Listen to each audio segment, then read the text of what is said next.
Hi, everybody. Welcome to another episode of The Takeaway. Alex, good to be with you again. And last week, at the end of the week, I wrote an article about millennials. A lot of reports out there about how millennials, young millennial students, are unprepared for college. They have no idea what a dorm room costs. They have no idea how they're going to navigate this. Huge anxiety attacks. The terror in young millennials for having to take that next step in life is really a shocking indictment of the parents. And this week, you've written a really neat article about millennials, too. Give us the title and tell us a little bit about what the premise is. Well, thank you so much, Duke. It's great to be with you. And what I wrote about is how the decline in moral values and moral principles among millennials is really costing them big time. And so, a lot of people are already familiar with the statistics. Less young people are getting married, more young people are having children outside of marriage. But what this study did, it was done by the American Enterprise Institute and a family policy organization. They did some research on the financial prospects of these kids. They found, first of all, that 55% of millennials who have children had at least their first child outside of wedlock. And what they also found, they have this, what they call the success sequence. And, a key part of that is getting married first and then having children. And what they found was that this has a very strong correlation with, the financial success of these young people as they get older. And so if you get married first and then have children, you're much more likely to be financially successful than if you have children first and then later get married. That's remarkable. I think the two stories are obviously related. The fear, the terror, the lack of preparation that we have instilled in millennials for the next step, something as simple as transitioning out of dad's basement into a college dorm room, seems almost insurmountable for many millennials. We're not the least bit surprised, are we, Alex, that it really does start with these moral questions, that we have left our millennials, our younger generations, completely adrift in a sea of moral relativism. They're almost paralyzed by this argument that all choices are the same choices, that the only form of misbehavior is intolerance, unwillingness to embrace 1,000 competing ideas.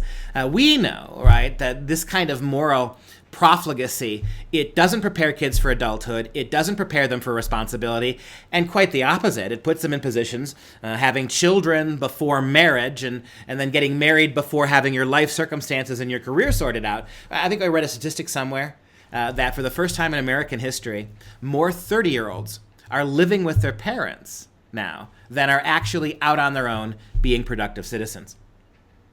Yeah, well, it doesn't surprise me, Duke. And I think you really hit the nail on the head with the moral questions. What the government schools are teaching, and, you've done a lot of work on this, I've done a lot of work on this, is that there really is no truth. There's no objective morality. Morality is whatever we think it is, right? If the majority thinks killing is wrong, then maybe killing is wrong. But, otherwise, what's to say that killing is wrong, or that, abortions are wrong, or lying, or stealing, or cheating?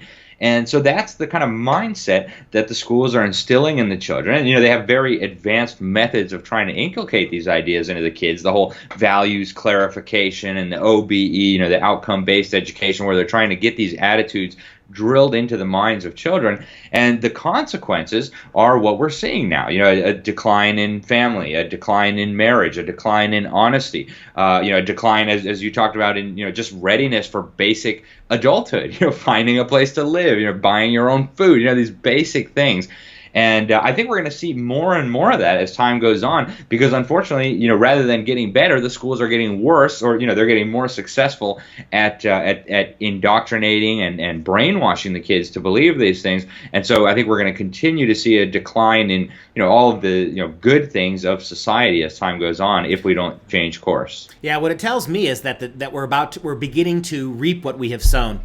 We're now beginning to see the Frankenstein monster outside of the laboratory.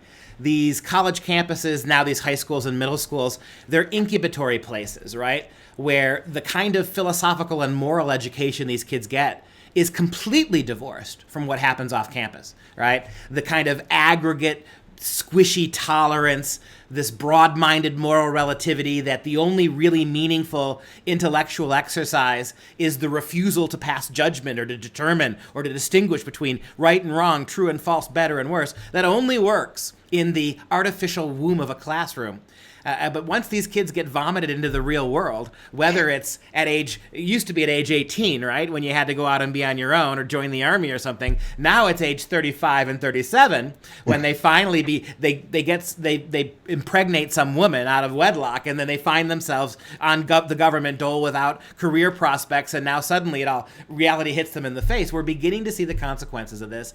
And as much as you and I would like to think that those consequences would be a kick in the pants for some of these kids, these non-children adults, right, to get them moving in the right direction, the real danger I see for the culture is this is the generation now that is entitled to believe that somebody else should raise their kids, and somebody else should teach them, and somebody else should feed them, and somebody else should provide them health care. The danger here is that this turning out generations of kids like this, the odds of them returning back to responsibility, to adulthood, to discipline, to self-respect are much lower because of the way we've educated than the odds are that they're going to go down that path of future entitlement. You're absolutely right, Duke. And, it's a terrifying prospect. And I think in tandem with all this, we're also seeing the expansion of the state into areas that have traditionally been reserved for parents. I wrote some time ago about the ESSA, the Every Student Succeeds Act, and how it funds these full-service community schools where basically they're going to be responsible for your children's dental health, their mental health, their nutrition, every aspect of their development, things that, obviously are within the role, within the responsibility of responsible parents. And this is becoming the norm. This is becoming the new mainstream. And so when people like Melissa Harris Perry, formerly of MSNBC, say things like children belong to the community, that's the direction that all this is moving, unless we see some radical transformation back in the opposite direction, back in the direction of moral principles, biblical worldview, and of course basic personal responsibility. Well, Alex, Western civilization's loss is the Democrat Party's gain. So there's your silver lining, right? Because the Democrat Party was constructed to have perpetual orphans, lost children, to parent, right? To step into the family home, the family school, the family city hall, and transform the relationship between parent and student, between parent and child, and between big government and the state. So again, the only people that are going to benefit from this are big government progressives. That may be our future. Hopefully we'll be able to turn that back. Alex, thanks for the talk today, and we'll be with you again next week.